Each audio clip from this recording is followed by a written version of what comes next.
বিচারহীনতা সংস্কৃতি, জবাবদিহিতামূলক রাষ্ট্র গঠন, সুশাসন প্রতিষ্ঠা, দৃশ্যমানমূলক বিচার ব্যবস্থা, পাশাপাশি সামগ্রিক কাঠামোর পরিবর্তন করতে হবে। আমরা শুধুমাত্র মূল্যবোধ পর্যন্ত আমরা সামগ্রিক সকল আইন ব্যবস্থা বিচার সবকিছু সুষ্ঠুতা চাচ্ছি। মাদ্রাসা ছাত্র ভিএস কলেজ ছাত্রীদের মধ্যে হাড্ডাহাড্ডি লড়াই। আপনারা শুধু আমার সময় নষ্ট করছেন। আমরা তো শুধু আমরাই বলছি, তাহলে তারা কেন কথা বলছে? এটা তো আমরাই বলি। নারীরা বিভিন্ন রকম প্রলোভন দেখিয়ে নিপীড়নের শিকার হচ্ছে, তার সঠিক পরিসংখ্যান তো আমাদের জানাও নেই। আর যখন রক্ষকই ভক্ষক হয় তখন আমরা কোথায় যাব? মাননীয় স্পিকার, আমাদের দেশের পুলিশ সদস্য, মানিকগঞ্জের এসআই, মাদারীপুরের পুলিশ কনস্টেবল, মুন্সিগঞ্জের এসআই, ওসি মুয়াজ্জেম, এরা সকলেই বিচার কাজের সাথে জড়িত থেকে নারী নিপীড়নের সাথে সম্পৃক্ত ছিল। আজকে বক্তব্য অন্যরকম হতে চলেছে। প্রশ্ন হচ্ছে, তারা যে উত্থাপিত মানবিক মূল্যবোধ, সামাজিক কাঠামো পরিবর্তন করার কথা বলছেন, তারা কি এমন একটি উদাহরণ বাংলাদেশ স্বাধীন হওয়া থেকে আজ পর্যন্ত দেখাতে পারবেন যেখানে আমরা মূল্যবোধের মাধ্যমে কোনো অপরাধকে পুরোপুরিভাবে দমন, নিয়ন্ত্রণ বা কমিয়ে আনতে সক্ষম হয়েছি?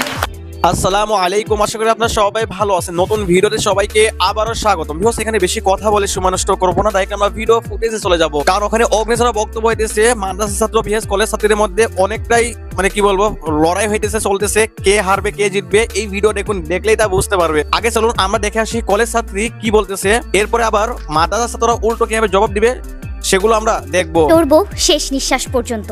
মরে যাওয়া মানে তো হেরে যাওয়া। আমি মরবো না, আমি বাঁচবো।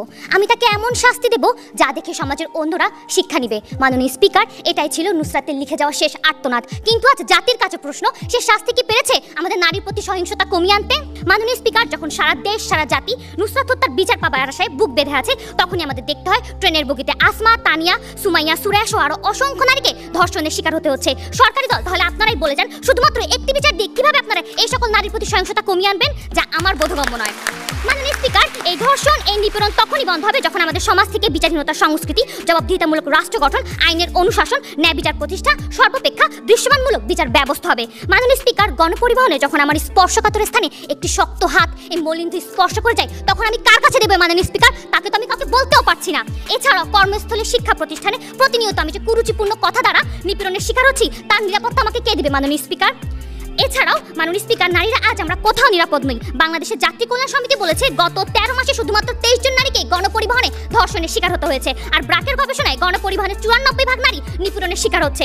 ফেবিকলের আঠাযুক্ত নরম গতিতে বসে আধুনিক প্রগতিশীল যুগের মানুষরা আপনারা যখন এই সকল ধর্ষণ, নিপীড়নকে নিতান্তই তুচ্ছ বিষয় বলে যখন এড়িয়ে যান, তখন আমরা আজকের নারীরা ভয় পাই কোথায় যাব, কার কাছে যাব? মাননীয় স্পিকার, জাতীয় প্রেস ক্লাবে ডিবেট ফর ডেমোক্রেসি আয়োজিত নিপীড়ন বিরোধী জাতীয় বিতর্ক প্রতিযোগিতা অনুষ্ঠানে আমাদের আজকের অনুষ্ঠানের প্রধান অতিথি সুলতানা কামাল বলেছেন, নারীরা সকল বাধা ভেঙে সর্বক্ষেত্রে অবদান রাখলেও নারী নির্যাতনের চিত্র বাংলাদেশের জন্য খুবই করুণ। যেখানে দীর্ঘদিন ধরে বাংলাদেশের প্রধানমন্ত্রী নারী, এমনকি স্পিকারও নারী, সেখানে নারী নিপীড়ন বৃদ্ধি পাওয়া খুবই লজ্জাকর। যে নারী নির্যাতনের শিকার হচ্ছে তাকে আইনের আশ্রয় দেওয়া হচ্ছে না, আর যে নিপীড়ন করছে তাকে আইনের প্রশ্রয় দেওয়া হচ্ছে। আর নারী নির্যাতনের এত প্রকট আকার ধারণ করার প্রধান কারণ হচ্ছে নারীর প্রতি বিচারহীনতার সংস্কৃতি। তাই মাননীয় স্পিকার, এই নারীর প্রতি সহিংসতা বন্ধ করতে হলে প্রথমেই আমাদের বিচারহীনতার সংস্কৃতি, সর্বোপরি সামগ্রিক সমাজ কাঠামোর পরিবর্তন করতে হবে। একটা প্রশ্ন নেই, বিরোধীদের কাছে প্রশ্ন হচ্ছে, তারা যে উত্থাপিত মানবিক মূল্যবোধ, সামাজিক কাঠামো পরিবর্তন করার কথা বলছেন, তারা কি এমন একটি উদাহরণ বাংলাদেশ স্বাধীন হওয়া থেকে আজ পর্যন্ত দেখাতে পারবেন যেখানে আমরা মূল্যবোধের মাধ্যমে কোনো অপরাধকে পুরোপুরিভাবে দমন, নিয়ন্ত্রণ বা কমিয়ে আনতে সক্ষম হয়েছি? মাননীয় প্রধানমন্ত্রী, আপনি তাহলে আমার কথা লক্ষ্যই করেননি। আমরা বলেছি বিচারহীনতা সংস্কৃতি, জবাবদিহিতামূলক রাষ্ট্র গঠন, সুশাসন প্রতিষ্ঠা, দৃশ্যমানমূলক বিচার ব্যবস্থা, পাশাপাশি সামগ্রিক কাঠামোর পরিবর্তন করতে হবে। আমরা শুধুমাত্র মূল্যবোধ পর্যন্ত আমরা সামগ্রিক সকল আইন ব্যবস্থা বিচার সবকিছু সুষ্ঠুতা চাচ্ছি।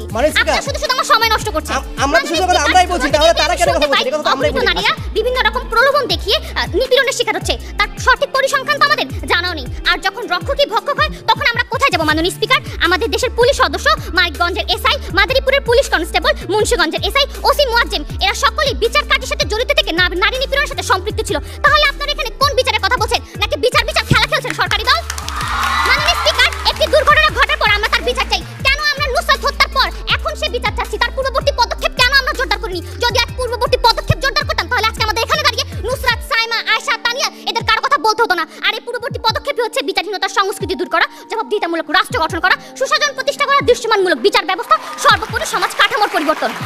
গত 19 আগস্ট আসমা আক্তার নামে এক মেয়ের লাশ উদ্ধার করা হয় কমলাপুর রেল স্টেশনের বলক এক্সপ্রেসের একটি পরিত্যক্ত বগি থেকে।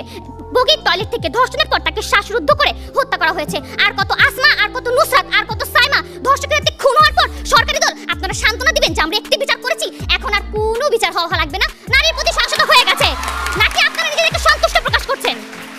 মাননীয় স্পিকার, আমরা চাই না বিচারহীনতার সংস্কৃতির কাছে পরাজয় মেনে নিয়ে ঝরে পড়ুক আর কোনো নারীর জীবন। আমরা চাই শুধুমাত্র একটি বিচার না, সকল প্রকার ধর্ষণ, নিপীড়ন, হত্যার সুষ্ঠু বিচার হোক সুনির্দিষ্ট সময়ের মধ্যে। তাই আমি আবারও বলতে চাই, শুধুমাত্র নুসরাত হত্যার বিচার দিয়ে নারীর প্রতি সহিংসতা কোনোদিন কমিয়ে আনা যাবে না। তাই এই প্রস্তাবটি আজকে ছায়া সংসদে যেন কোনোভাবেই গৃহীত না হয় তার জোর দাবি রেখে আমি এখানে শেষ নয় ভিউয়ার্স, এখন আমরা দেখবো মাদ্রাসা ছাত্ররা কিভাবে হুঙ্কার দিতেছে।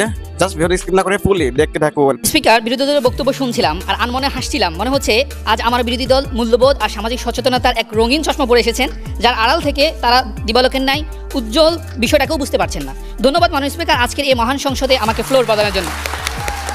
মাননীয় স্পিকার, আজকের এই অনুষ্ঠানে অংশগ্রহণকারী কোনো নারী যদি বাসায় ফেরার পথে নির্যাতনের শিকার হন, নিপীড়িত হন, তখন কি বিরোধী দল নৈতিকতা, মূল্যবোধ, সামাজিক কাঠামোর কথা বলে কি তাদের দায়িত্বকে শেষ করবেন, নাকি অপরাধীর যথাযথ বিচারের কথা বলবেন? সে প্রশ্ন রেখে গেলাম তাদের বিবেকের কাছে। আশা করি সঠিক উত্তর পাবো। মাননীয় স্পিকার, আজ টেকনাফ থেকে তেতুরিয়া, শিবগঞ্জ থেকে থানচি, বাংলার 16 কোটি জনগণ নুসরাত হত্যার সঠিক বিচারের দাবিতে সোচ্চার। যেখানে মাননীয় প্রধানমন্ত্রী অশ্রুসিক্ত নয়নে অপরাধীদের দ্রুত বিচারের কথা বলছেন, রাষ্ট্রযন্ত্রের প্রধান ব্যক্তিবর্গ, স্বরাষ্ট্রমন্ত্রী, আইনমন্ত্রী সহ সকালে সঠিক বিচারের কথা বলছেন, ঠিক সে সময় বিরোধী দলের মূল্যবোধ আর সামাজিক কাঠামোর কথা বলা একেবারেই ঠুনকো শোনায়। মাননীয় স্পিকার, রাষ্ট্রে যখন আইনের শাসন থাকে না, ন্যায় বিচার থাকে না, মানুষের মনে শান্তি থাকে না, তখন তো অপরাধের মাত্রা এমনিতে বেড়ে যাবে। মাননীয় স্পিকার, আইন তথা সঠিক বিচার আর মূল্যবোধ অনেকটাই সামন্তরিকের সূত্রের মতো। যেমন দীর্ঘদিনের আইনের অনুশাসনের ফলে মূল্যবোধ তৈরি হয়, আবার আইনের শাসনের বিরক্তির ফলে মূল্যবোধ একসময় হ্রাস পেয়ে যায়। মাননীয় স্পিকার, আজকে আমরা যে সমাজ ব্যবস্থা এসে দাঁড়িয়েছি একথা বলতে আমাদের কোনো দ্বিধা নেই। নারী নির্যাতনকে সামাজিক ক্যান্সার হিসেবে আমাদেরকে আখ্যায়িত করতে হবে। মাননীয় স্পিকার, ক্যান্সার এমন একটি রোগ যেখানে প্রতিষেধকের পূর্বে প্রতিকারের ব্যবস্থা করতে হয়। আমরা সেই কথাই বলছি যে দৃশ্যমান শাস্তির মাধ্যমেই আজকে আমাদের এই সমাজ ব্যবস্থায় যে অপরাধ তৈরি হয়েছে তাকে আমরা নির্মূল করতে পারবো। মাননীয় স্পিকার, আজ আমরা এমন সমাজে বসবাস করছি যেখানে নিপীড়িত নারী ও তার পরিবার আইনের আশ্রয় পাচ্ছে না, কিন্তু নিপীড়ক ঠিকই আইনের প্রশ্রয় পাচ্ছে। মাননীয় স্পিকার, নিপীড়কদের আচরণ দেখে মনে হচ্ছে তারা আজ এই গুগলের যুগে এসেও মুঘল সম্রাটদের মতো শক্তিশালী হয়ে দাঁড়িয়েছে। দৃশ্যমান শাস্তি সে তো আজ অমাবস্যার চাঁদ। সম্প্রতি ভয়েস ভেলের এক পরিসংখ্যান বলছে, নারী ও শিশু নির্যাতন দমন ট্রাইব্যুনালে বছরে নিষ্পত্তি মামলার সংখ্যা 3.66%, আর সাজা পাচ্ছে হাজারে মাত্র 4.5 জন। মাননীয় স্পিকার, দেখুন আজ আমরা বাংলার 16 কোটি জনগণ, যেখানে সুপ্রিম কোর্ট তথ্য মতে গত ডিসেম্বর পর্যন্ত নারী শিশু দমন নির্যাতন ট্রাইব্যুনালে বিচারাধীন মামলার সংখ্যা 1,60,000, যাতে প্রমাণিত হয় অপরাধীদের সংখ্যা আমাদের টোটাল জনসংখ্যার একেবারেই নগণ্য। এখন প্রশ্ন হলো, বিরোধী দলে যে বক্তব্য দিচ্ছেন তাদের কথা মতে কি আমাদের 16 কোটি জনগণ সবাই কি নৈতিকতা মূল্যবোধহীন? আমরা সবাই কি মানসিক বিকারগ্রস্ত? আমরা সবাই কি নারী লিপসু? আমাদের সমাজ কাঠামো কি এমন হয়ে গিয়েছে যেখানে মূল্যবোধ বলতে কোনো কিছু নেই? মাননীয় স্পিকার, আসলে সত্যি তাই নয়। আমরা এখনও সচেতন আছি, আমাদের এখনও মূল্যবোধ টিকে আছে, যার কারণে আমাদের রাষ্ট্র টিকে আছে। এখন মূল কথা আসতে হবে। আমরা বলতে চাচ্ছি, মুসলিমেও কিছু অপরাধীদের আইনের কঠোর প্রয়োগ ও সঠিক বিচার যদি বাস্তবায়ন না করে শুধুমাত্র সামাজিক কাঠামো করা হয় না স্পিকার, তা হবে শিয়ালের কাছে মুরগি পাহারা দেওয়ার মতো। স্পিকার, এজন্য আমরা বলছি সঠিক বিচার করা দরকার। স্পিকার, অবশেষে একটা কথাই বলবো, আজকের এই সংসদে মাননীয় প্রধানমন্ত্রী কর্তৃক উত্থাপিত প্রস্তাবটি বাংলার 8 কোটি নারীর ভাগ্যের সাথে জড়িত। যদি আজকের এই সংসদে প্রস্তাবটি গৃহীত না হয় তবে হেরে যাবে বাংলা নারী সমাজ। তাই আজকের এই সংসদে উত্থাপিত প্রস্তাবটি সর্বসম্মত হতে কমনে গৃহীত হওয়ার জন্য জোর দাবি জানাচ্ছি। ধন্যবাদ মাননীয় স্পিকার, ধন্যবাদ সবাইকে। ধন্যবাদ মাননীয় সদস্য সরকারি দলে। তিনি বললেন আজকের এই যে প্রস্তাবটি উত্থাপন করা হয়েছে, প্রস্তাবটি এই বিলটি পাস হবার উপরে নির্ভর করছে 8 কোটি নারীর, বাংলাদেশের 8 কোটি নারীর ভাগ্য পরিবর্তনের একটা বিল হিসেবে তারা উত্থাপন করেছে। তারা বলছেন এই যুগে যেরকম মুঘল যুগে যারা মুঘলি সম্রাটের মতো চলাফেরা করতো, কাদের বক্তব্য আপনাদের কাছে ভালো লাগছে অবশ্যই কমেন্ট করে জানাতে ভুলবেন না। যদি এই ভিডিওটি আপনাদের কাছে পছন্দ হয়ে থাকে তাহলে এই ভিডিওতে একটা লাইক করে দিবেন। আর হ্যাঁ, এমনি টাইপের মানে অগ্নিশালা রক্তকরণ করা এই হিরোই ভিডিওর বক্তব্যগুলো যদি আপনার কাছে ভালো লেগে থাকে তাহলে এই চ্যানেলটি আপনার জন্য। এই জন্য চ্যানেলটিকে সাবস্ক্রাইব করে পাশে থাকা বেল আইকনটি ক্লিক করে রাখুন। দেখা হইতেছে সামনে আবার কোন একটা অগ্নিশালা রক্তকরণ করা এই হিরোই ভিডিওর বক্তব্য নিয়ে। সেই পর্যন্ত সবাই ভালো থাকুন। আসসালামু আলাইকুম।